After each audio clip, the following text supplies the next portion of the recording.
Hi, everyone, and welcome to the Community Engagement Series. My name is Dr. Priscilla Medeiros. I'm the Knowledge Mobilization and Community Engagement Specialist at the Edwin S.H. Leong Center for Healthy Children. I'm also your moderator for today's session. I'm very excited to introduce our speaker for today's session. We're joined by Dr. Fiona Moola, who is an associate professor in the School of Early Childhood Studies at Toronto Metropolitan University, as well as a research associate at Grandview Kids, and an associate professor in the Dalla Lana School of Public Health at U of T. She's also a registered psychotherapist and operates a small therapy practice here in Southern Ontario. Her presentation today will foreground race and racism as a social determinant of children's health. So without ado, I'd like to welcome Dr. Moola to today's session, and I will pass things over to her now. Thank you so much for the lovely introduction. I really appreciate it. And I'm just going to move on to sharing my screen and kind of just welcome anyone to ask questions at any time, and also welcome people into the space as they come. So the title of my presentation today is Alchemizing Childhood Disability and Race, Reflections from an Arts-Based Decolonizing Notebook. And so I'm going to spend a lot of time today addressing the intersectionality between childhood disability and race. I first want to say that it's really exciting to be able to be at the Edwin Leong Center for Healthy Children. And I think that I very much do share a passion with addressing child health inequities and oppressions, and trying to shed light on the social and cultural and political factors that do impact children's health specifically. So I actually graduated from the University of Toronto, and the clinical components of my master's and PhD were based out of the hospitals for sick children. So this also feels very nostalgic and kind of a coming home of sorts. And by way of a land acknowledgement, I'm a woman of color settler immigrant. And my sort of process in learning about Indigenous history and rights has really just been unlearning. So a lot of unlearning and deep reflection on the Canadian history that I was taught through the 80s and 90s when I was a little girl, and then just showing and demonstrating through my words and actions unconditional support and positive regard for Indigenous people and their rights to land, to sovereignty, to autonomy. So it's been a lot of deep listening work and a lot of unlearning as well. I do come to this work very personally as well. My parents were born in South Africa during the apartheid regime. And for people who are too young to know what apartheid was, it was a forced system of racial segregation.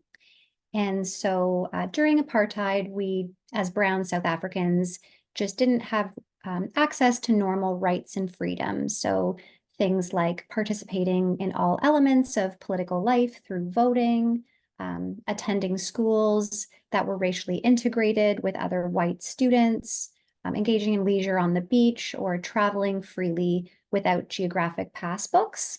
And these photos, the first two were taken during the height of apartheid in the 50s and 60s, and the last one during the final 10 years of the regime. My father was part of the band African National Congress that politically protested against the regime. And because of his activity, he was exiled from South Africa for 24 years and not allowed back into the country until the release of Nelson Mandela.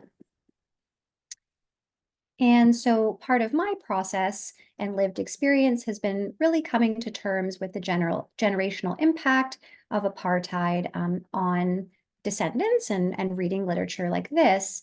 But the gift has really been that conversations about anti-racism and social justice were very much a part of my early childhood environment. And the last thing I want to say before jumping into it is that it's been a challenging year. I'm a new mom to brand new baby twins and just learning how to navigate academic motherhood. So by way of an outline, in order to sort of arrive at the intersectionality of childhood disability and race, I'm first going to unpack a little bit of the history of how we got to this topic within my research lab. I'm then going to spend some time unpacking the evidence on race, racism, and child health outcomes, as well as race, racism, disability, and illness child health outcomes. And then just really unpacking the merits of arts-based and decolonizing ways of knowing and learning in terms of grappling with the inherent complexity of childhood disability and race. I'll share some empirical examples from my lab of some data we have right now, and then just leaving you with reflective questions to consider. I do adhere to the language of racialized and disabled, sort of following newer reports by Statistics Canada and the Ontario Human Rights Commission. So racialized does like de-emphasize race as a biological construct and more emphasizes the role of power and power relationships in coming to constitute who gets labeled as a racialized body in the first place. I also adopt the word disabled out of more critical disability communities where disability is central rather than peripheral or secondary to personhood. But I'm constantly teaching my students to be very reflexive about language and ultimately to mirror and mimic what children and families say about their language preferences. I'm going to be sharing a lot of my research process today, since this is like a bigger program of work, but I do have links and images of where you can find my very detailed arts-based visual analysis and empirical findings. Okay, so just drawing on my psychotherapy hat, we are all extremely differently situated in our relationship to disability and race, based on our families of origin, our age and generation, and our own political sentiments. These are also mixed ability and mixed race spaces, which can be complicated and complex. So all of that can make for content that's uncomfortable and or triggering. And so just trying to lean in to the space of uncomfortable knowledges, knowing that it's through the edge of discomfort where we can actually grow and learn. But by way of an access check, please do whatever you need for your body to feel comfortable in the space, including taking breaks, moving around your space, keeping your camera off, etc. So in terms of how we arrived at this work, 4 years ago, George Floyd was brutally murdered by a police officer in a way that was extremely public and also went viral, very close to 4 years to the day, actually. And of course, I've been reminded by scholars and the evidence that Black bodies have disproportionately died at the hands of the police force for centuries. And so for that reason, the Floyd murder was not novel. And yet other scholars do situate the Floyd murder as the height of racial reckoning and our own collective societal breaking point. The Floyd murder did provoke public outrage and protest across the globe, even though there was a pandemic.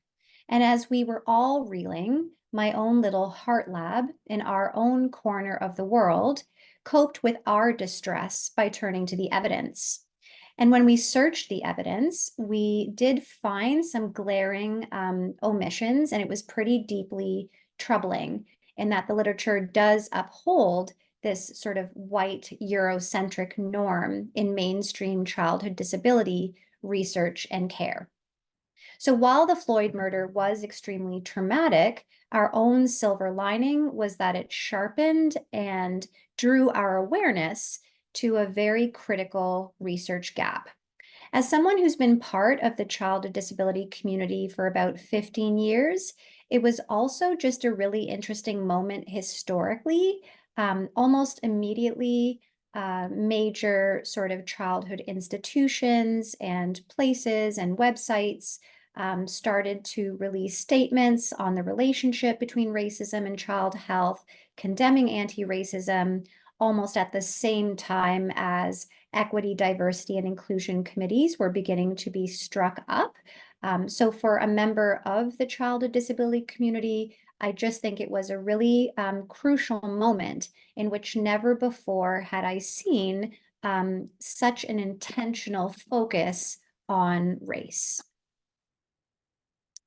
So I just want to say that the developmental pediatrician, Dr. Sharon Smile, who now leads these programs out of the University of British Columbia, but we work together at Holland Bloorview, did have a very profound impact on leading and driving conversations about racism and child health here in Toronto. And we were lucky enough to have her as a keynote speaker on a national conference I did on this topic a couple of years ago. And she's definitely had a very profound impact on the way that I navigate this literature. And in one of her first public interviews on race and child health, Dr. Smile really named the impact of racism on losing access to the ability to be seen and heard. And that's a statement that's just really always resonated with me. And please mindfully reflect upon it when you are listening to some of the empirical data that I share with you today. So I'm now going to go through race and child health outcomes. I've separated this into race, racism, and child health, and then race, racism, and disabled children's health. So the social determinants of health is a beautiful conceptual framework, and without it, we wouldn't be able to think about the contextual and sociological variables that profoundly shape children's health.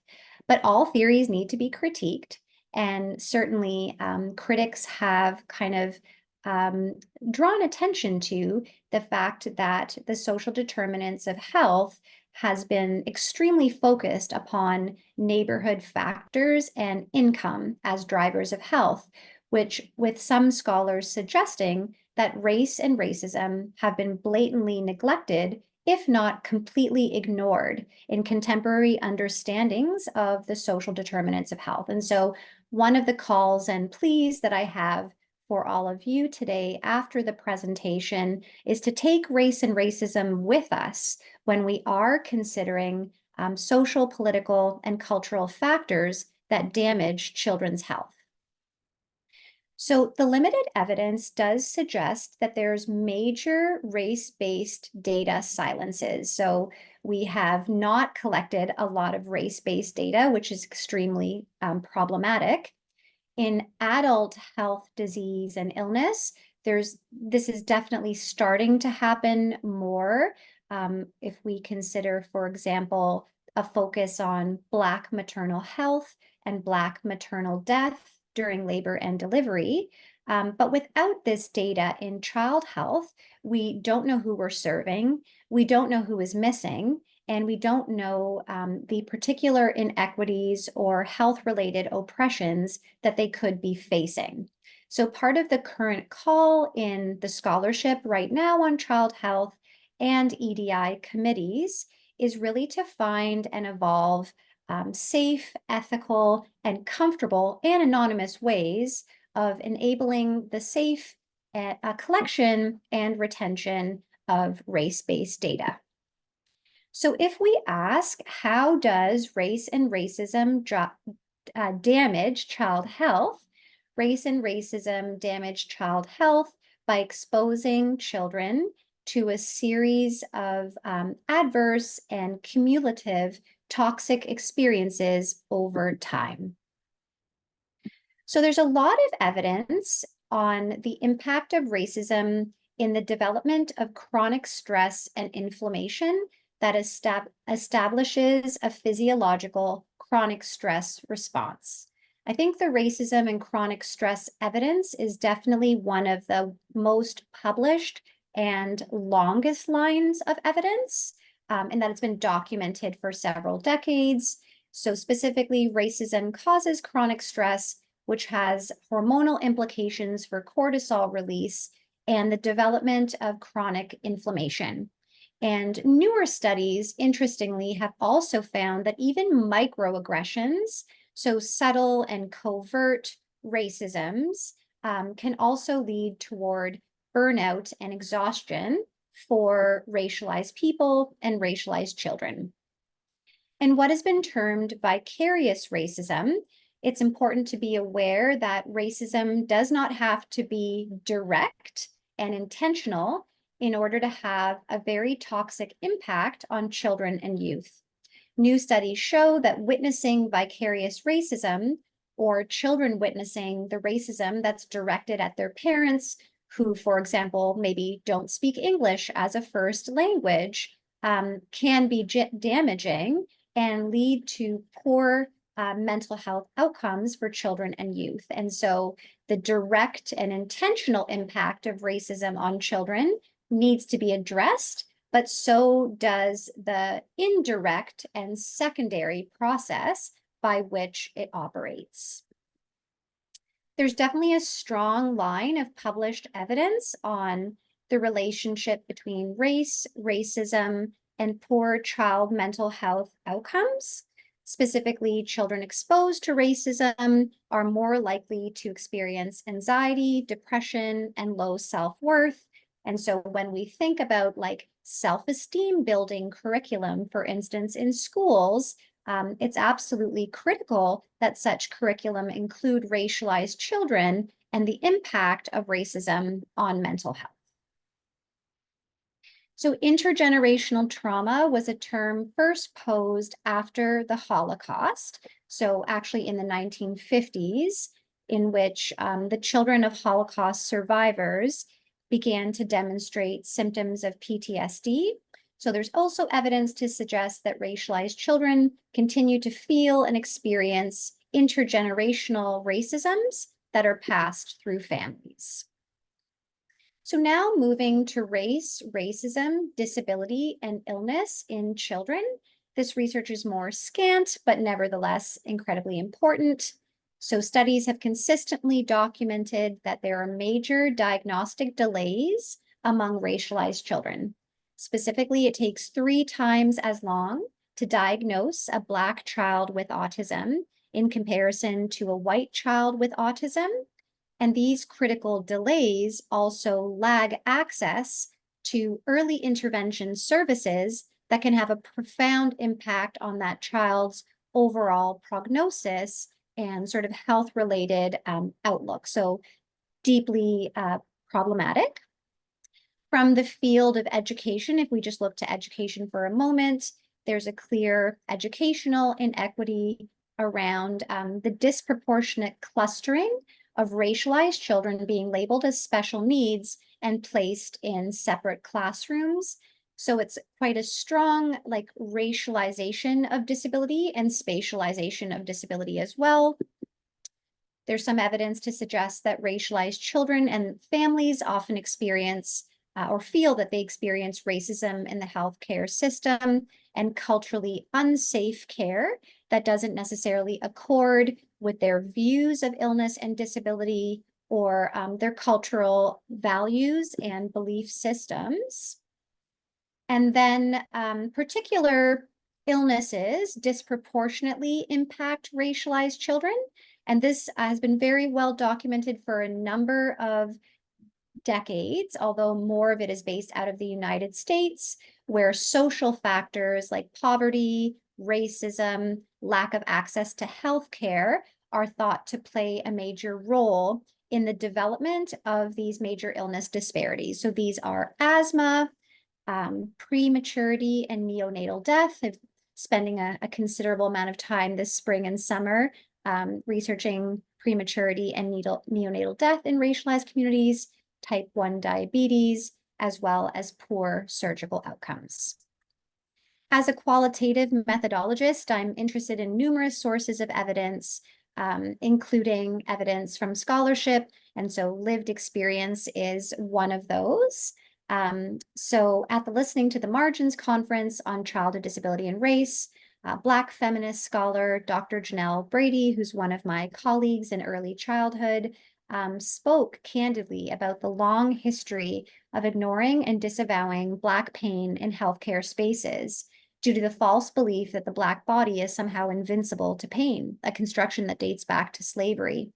The Black community, along with Dr. Brady, has been quite vocal about the impact of Black pain denial in healthcare spaces.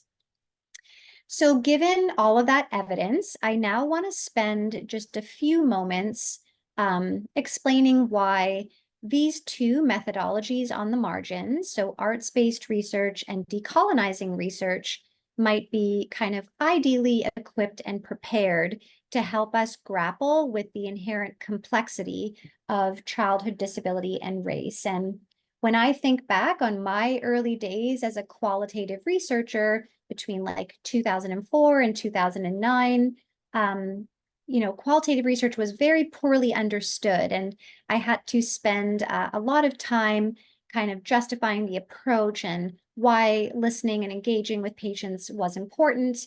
And I would say decolonizing and arts-based research are to qualitative research what qualitative research used to be to quantitative research. So I definitely think they're both methodologies on the margin. Neither are mainstream, and it'll be very interesting to see where we are with these two methodologies in the future. So decolonizing methodologies were pioneered by Indigenous Maori Professor of Nursing, Dr. Linda Twihi-Smith. And today they've been widely taken up and adapted across a number of different academic disciplines. And while it's not prescriptive and not a checklist by any means, there are some central tenets from the decolonizing approach that are very important to dispel. So I'll share what those are now. So if we look at things like the Canada's Food Guide that was created off of non-consenting Indigenous malnourished children in Indian residential schools for decolonizing researchers, we first have to recognize, name, and know that research has often been used in ways that support and bolster colonial violence. It's often been used in the service of colonization and deeply harmed many racialized and disabled communities. Rather than documenting the strengths of the other, research has often been used in ways that depict the brokenness and the backwardness of the other. For instance, Smith suggests that when research is mentioned in many Indigenous contexts, it stirs up silence, it conjures up bad memories, it raises a smile that is knowing and distrustful. It's so powerful that Indigenous people even write poetry on research. The ways in which the scientific research is implicated in the worst excesses of colonization remains a powerful remembered history for many of the world's colonized peoples. It is research history that often offends the deepest sense of our humanity. So some of the important principles and I think guiding philosophies that come out of decolonization are the following: taking stock of the ways in which settler colonization is deeply embedded in all of the facets of all of our modern institutions, like schools and governments and hospitals.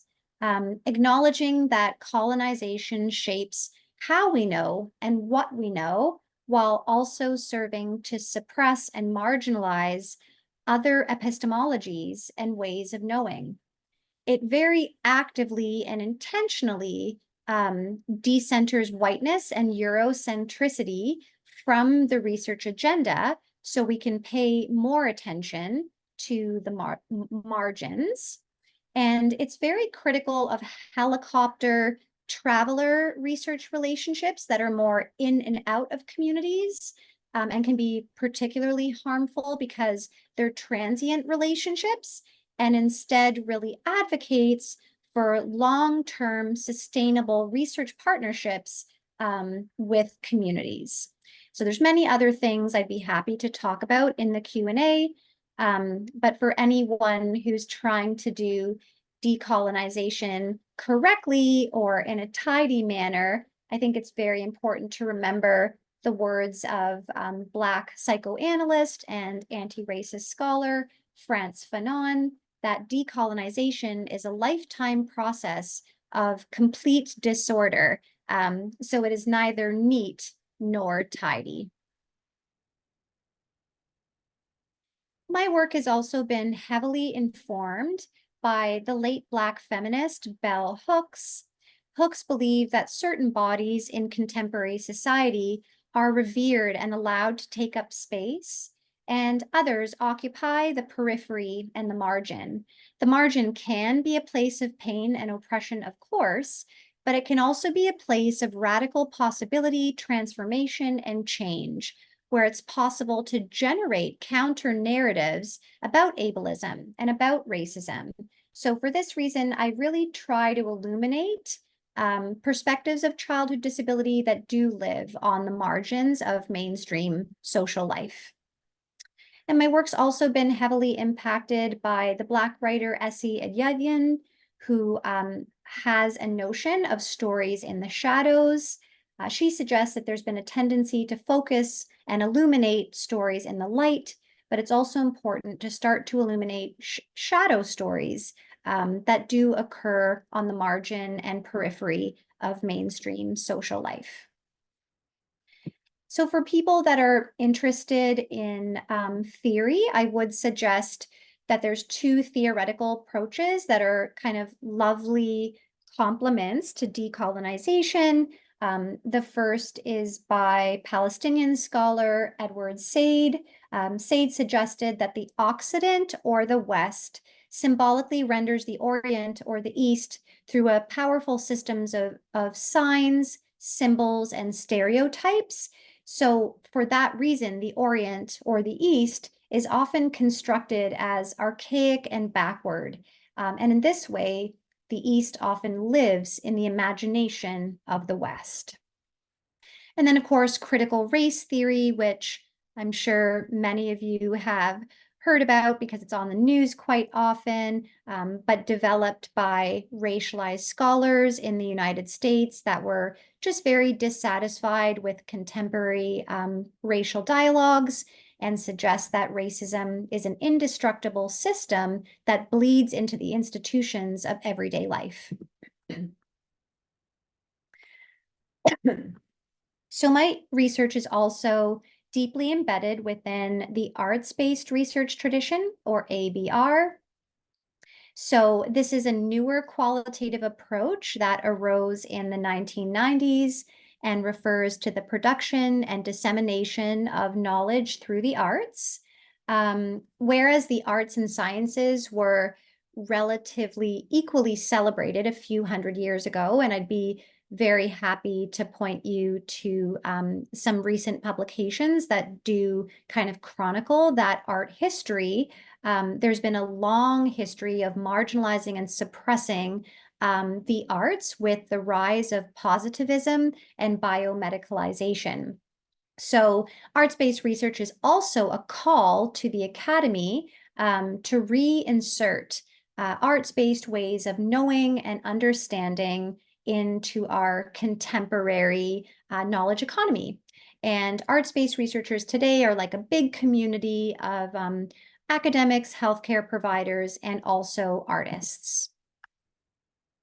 So many arts-based researchers suggest that there's a tyranny or a hegemony of language and textual-based approaches in the academy.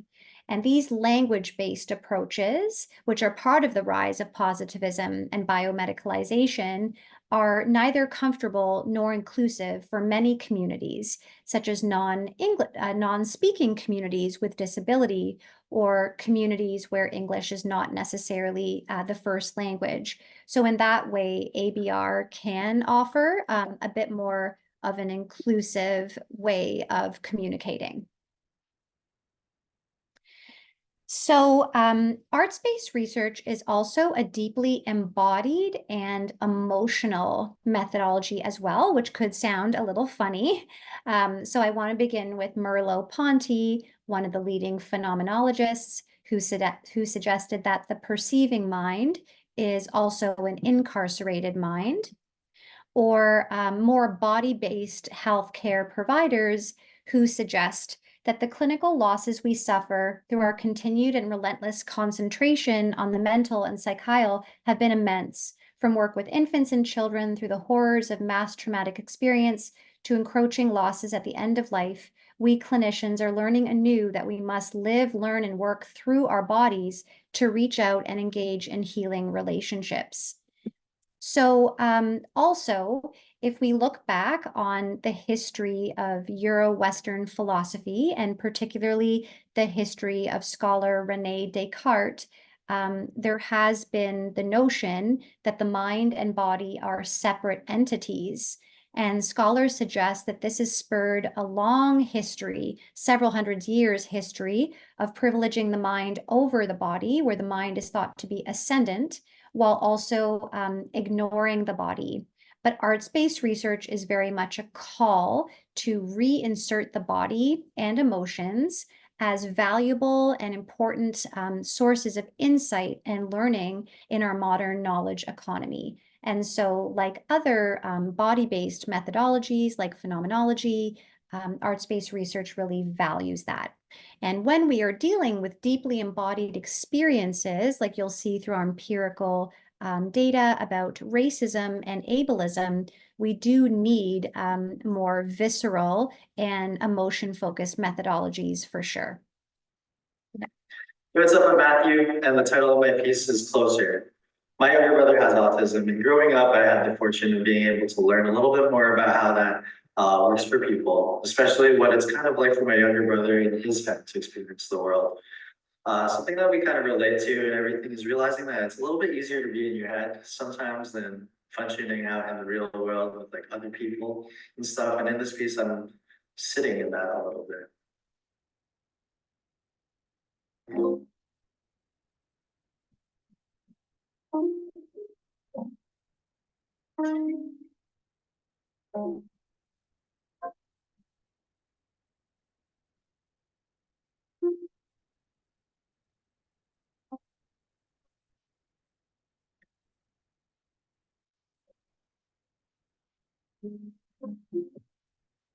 Closest to my dream.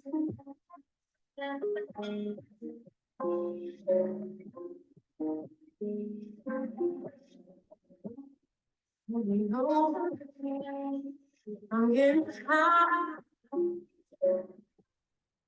Closest to my dream.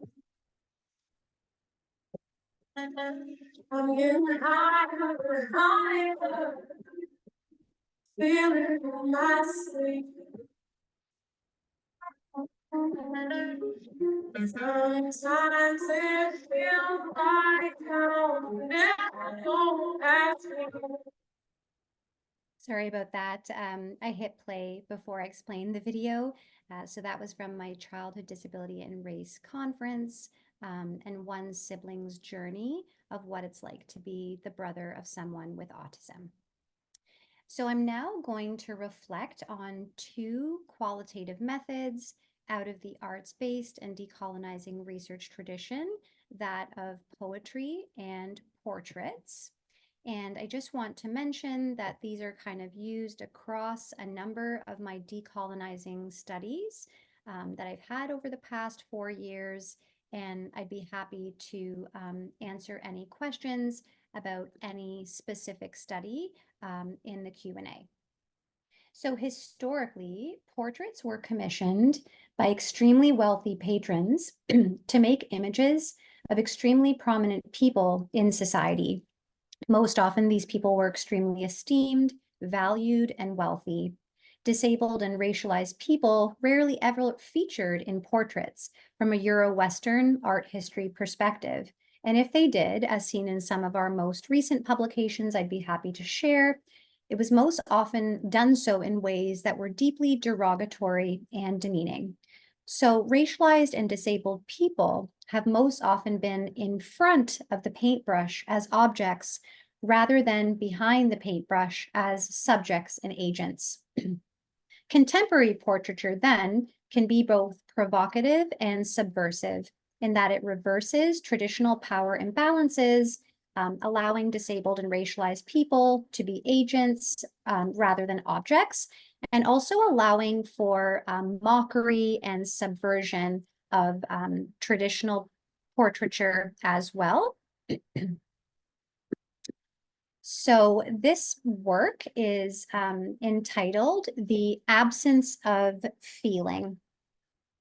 The absence of feeling visualizes the emotion of indifference some marginalized people face when they have to come and deal with race and its implications. She brings attention into the conversation, that feeling of indifference that's prevalent among minorities, but often unspoken of. The lack of emotional response is how some may deal with being marginalized or discriminated against because it can or has been normalized in some areas. She brings to attention the need to educate everyone on the importance of speaking up for oneself and being able to access resources to formulate your success regardless of your race. This is Living in the Moment. This art piece represents our family's journey during Jin Yu's brain tumor. Although the central theme of the art is living in the moment, each object on the art represents a different meaning. The calendar represents the prison Jin Yu felt during treatment. Prison also represents the pressure she felt during cancer treatment. Having treatment and following up Korean education system was too much for her, and she got much pressure about the school curriculum. The newspaper on the portrait represents the timeline during treatment. Earphones represent listening to what she heard or blocking out others' negative comments. And this is Here Be Monsters. This piece speaks to my lived experience as an Indigenous person navigating the concepts of home, identity, and illness. The two hearts sit on either side of my self-portrait and represent both of my homes, my maternal lineage of being Ojibwe from Turtle Island, and my paternal lineage tracing all the way back to the Jacobite rebellions in Scotland. The self-portrait is intentionally turned away, as it often feels that my Indigenous heritage is hidden out of sight. This leaves me caught in the ocean, in the middle, trapped between two homes without belonging in either. This feeling of being an outcast is captured in the titular phrase, "Here be monsters," referring instead to my mental illness, the monster in my mind, and my identity by its refusal to be categorized in settler colonization definitions of race. Okay, moving on to our last arts-based qualitative method that I would like to share is that of poetry. Racialized scholars have long since used poetry as an important forum for communication. For instance, late Bell Hooks says, "Poetry is a useful place for lamentation. Poems are a place where we can cry out." There are several unique contributions of poetry. It allows participants to more seamlessly transition between reality and fantasy and can thus be an important source of escapism. It can be somewhat freeing because it does break with the conventions of more traditional styles of writing. And literature suggests it can really increase empathy for the viewer and emotional resonance by providing insight in the conditions, feelings, and thoughts of oppressed peoples while also bringing communities together. In our CIHR Decolonizing Childhood Disability study, we're also playing with some poetry adaptations. So for instance, visual poetry does depict an image, and blackout poetry allows participants to kind of subvert traditional poetry by blacking out certain words and reassembling them anew. So we're also trying a few different poetry conventions.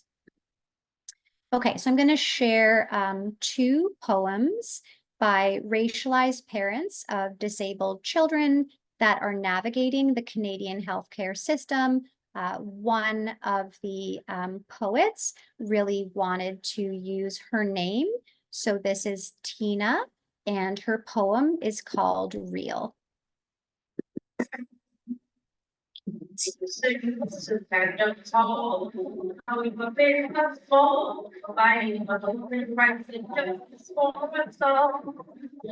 whether you are around like it's here, I just change the forms from here and on. I am just born my natural system. Being bleeding, kind of like Admiral Shealy, back at you with tribal needs. Just real, just keep it real, my baby. Just keep it real, my baby.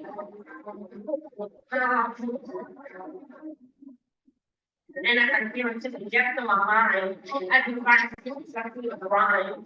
I know that at this very moment in time, power in mind, divine, spontaneous, influence, all will shine.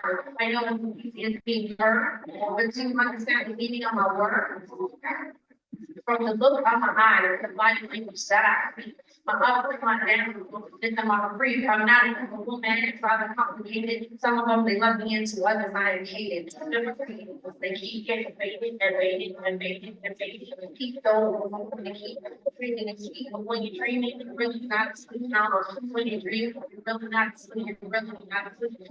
In my dream, I was running. When I woke, I was tired. In my dream, I was writing. I was woke, I was fired. Fire to rise, the highest heights. Spreading my wings like my dreams speak like leaving me to the depths of my own pride. I feel cooler in the dark of night. I feel cooler in the dark of night. I feel cooler in the dark of night. Melanin is that. And in this space, I am stout with an abundance of soulful wealth. Here I rise, and I, this time I'm not surprised. It was predestined in my book of life. And in this book, I teach the youth to stand up tall. However big or small, I am for human rights and justice for my soul. So whether you are around like a clear, I exchange force from near and far. We are all born natural brothers and sisters. Babies, we kind of like how my mind is that machine, kind of like how my mind is that machine. Just real, just keep it real, my baby. Just keep it real, my lady. Keep it real. Tell me how I make you feel. Keep it real. Tell me how I make you feel. Just keep it real. Keep it real with me. Keep it real with you. Tell me what you really want to do. Keep it real with me. Keep it real with you. Tell me what you really want to do. Some wanna hate me. Others wanna love me. Which one are you? Which one are you? Someone I hate me, someone love me. Which one are you? Tell me what you really wanna do. And tell me what you wanna do. You love me, until you hate me. Which one are you? Which one are you? Which one are you? Tell me what you really wanna do. Hey. Hey.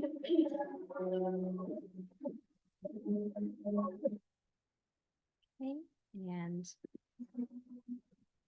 and the last piece of empirical data that I'll share is a poem called Here We Are by Parent 5. Here we are. Do you see me?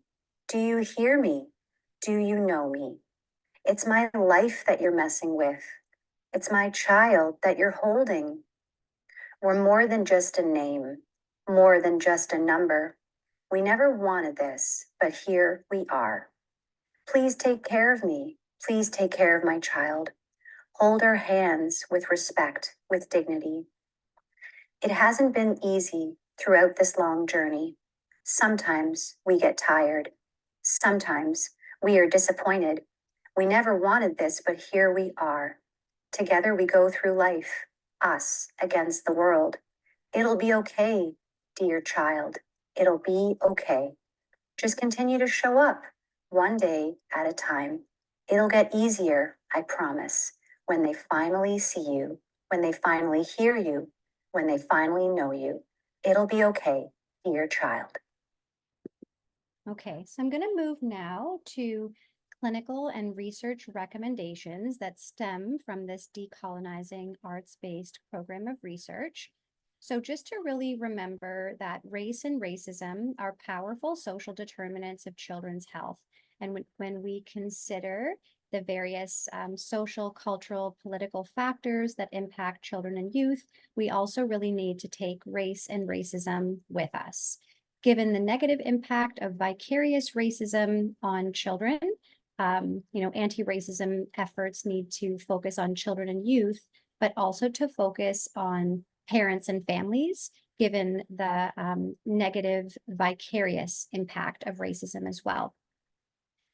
Just to continue to evolve ethical and supportive ways of engaging in the collection of race-based data, so we know who we're serving, who we're not serving, what the inequities and oppressions are in healthcare access, and to really keep considering arts-based and decolonizing methodologies as ones that are quite prepared to grapple with the inherent complexity of childhood disability and race in a really embodied and emotional way as well.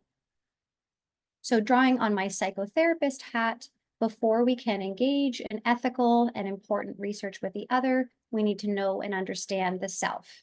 I encourage everyone to read books by Robin DiAngelo, Dr. Abram Kendi, Layla Saad, to examine your own relationship to white privilege.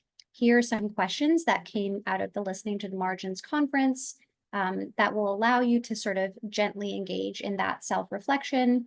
They are difficult and challenging questions, so make sure that you go slowly while also listening to your body. So what is my relationship to whiteness? How have I benefited from whiteness? How can I engage racialized people as leaders in my work? How can I decenter whiteness in my research? How have I benefited or been complicit in the perpetuation of ableism?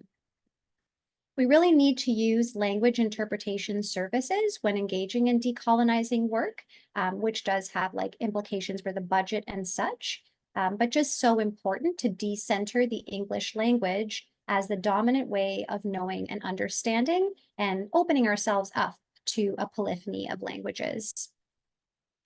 If we reflect and remember back to Dr. Linda Tweehy-Smith, often research has been used in the service of colonial violence, and we need to know that a lot of marginalized communities have really unpleasant histories and even a history of traumatic relationships with hospitals and universities. So really avoiding helicopter traveler in and out relationships with these communities and work on long-term sustainable research partnerships with communities.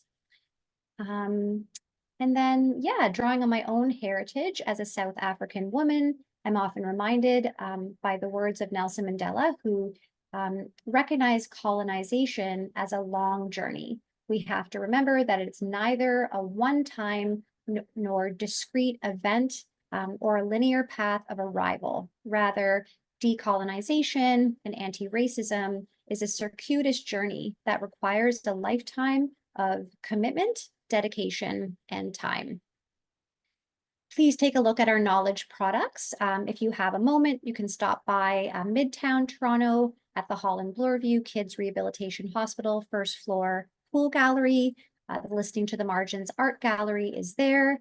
And these are original artworks created by people that identify as racialized and disabled. And the work is pretty profound. It'd be great if you could check it out.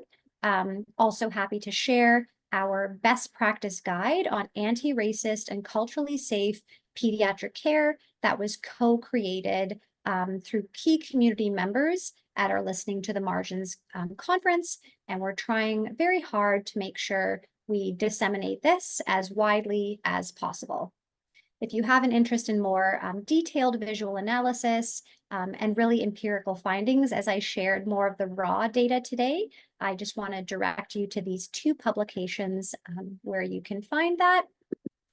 And yeah, none of this work would be possible without the many hands and voices of my Decolonizing team. So just want to take a moment to thank all of them.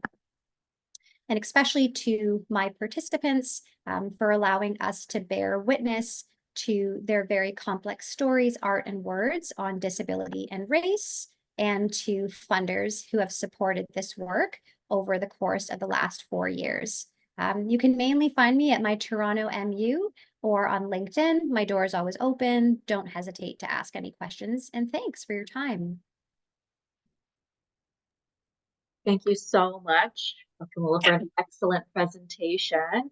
I certainly will be looking into some of those resources you shared towards the end of your presentation, such as the best practice guide, and I definitely want to visit Holland Bloor View to see that gallery. I see a question just asking where specifically on the Bloor floor that they can find listening to the Margins Gallery. Is that the first floor?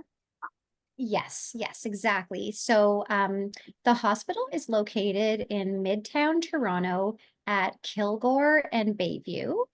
So sort of a little bit more in the Yonge and Eglinton area, I would say.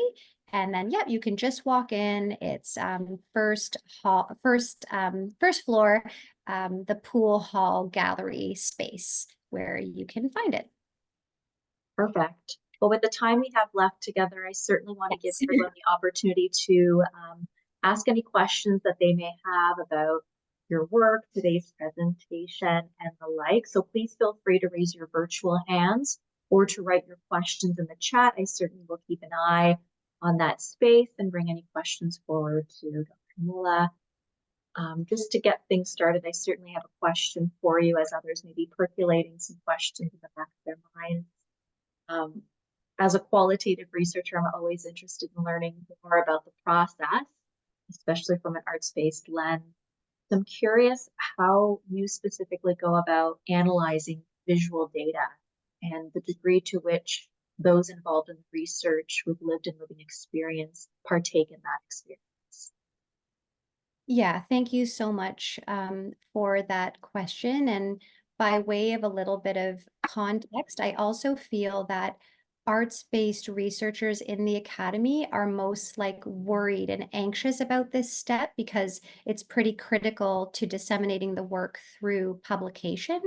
And I also just want to acknowledge that arts-based researchers are a big community. So my way is not necessarily the correct or right way.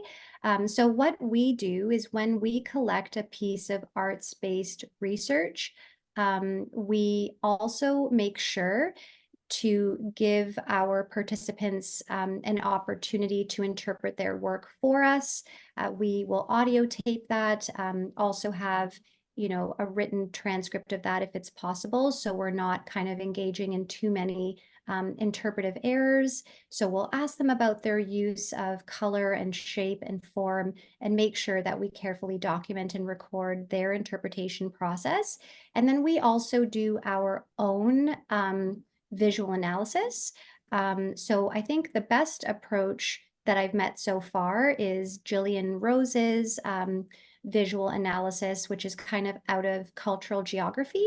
And so she offers a very stepwise sequence for the execution of analyzing visual data that includes spatial position of different icons that make up the image, an analysis of color, of form, of content, of space, of line. So I definitely encourage people to look at Jillian Rose's work. And there's other frameworks as well, we're publishing one right now called a thematic visual analysis that looks more at the correspondence between the textual and the visual data. So there's many approaches, and I'd be happy to guide you if you need more support. That's perfect. Thank you very much. Are there any questions from those on the call?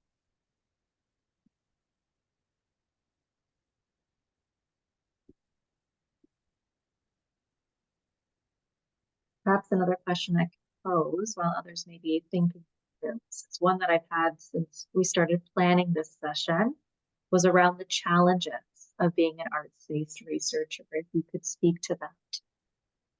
Yeah, as I take a big sigh, I think that there's many challenges. So, I provided a lot of dense art history on one of the slides, but it for over a century, the arts really have not had a place in sort of traditional academia, right? Like it's not part of required courses and training. So it doesn't have that like legitimacy and value as I say, as the traditional subjects.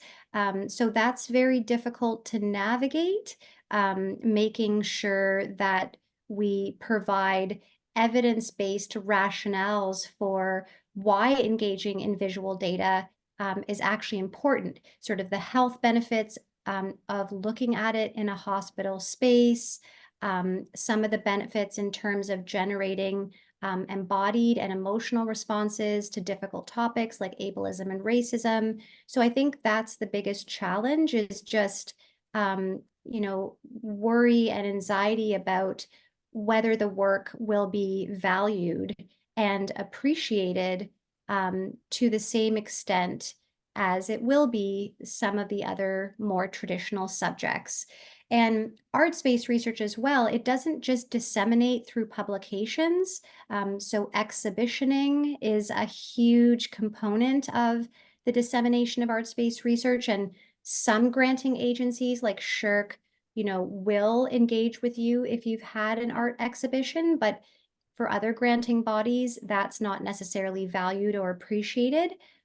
So I think those are the challenges. And how I have done that as an ABR scholar is just making sure that I also keep the other parts of me alive, like that I also keep my more traditional studies afloat and to publish those studies.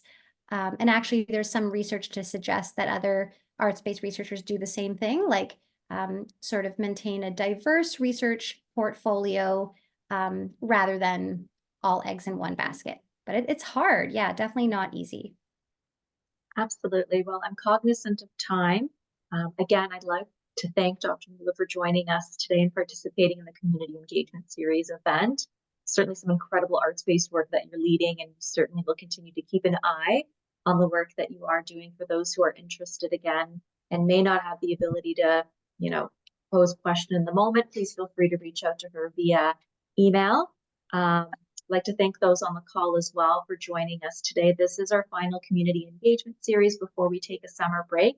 So certainly stay tuned for some details. Planning is underway for our fall session. So thank you very much, and please have a wonderful rest of your day and summer as well. Bye now. Thank you. Bye.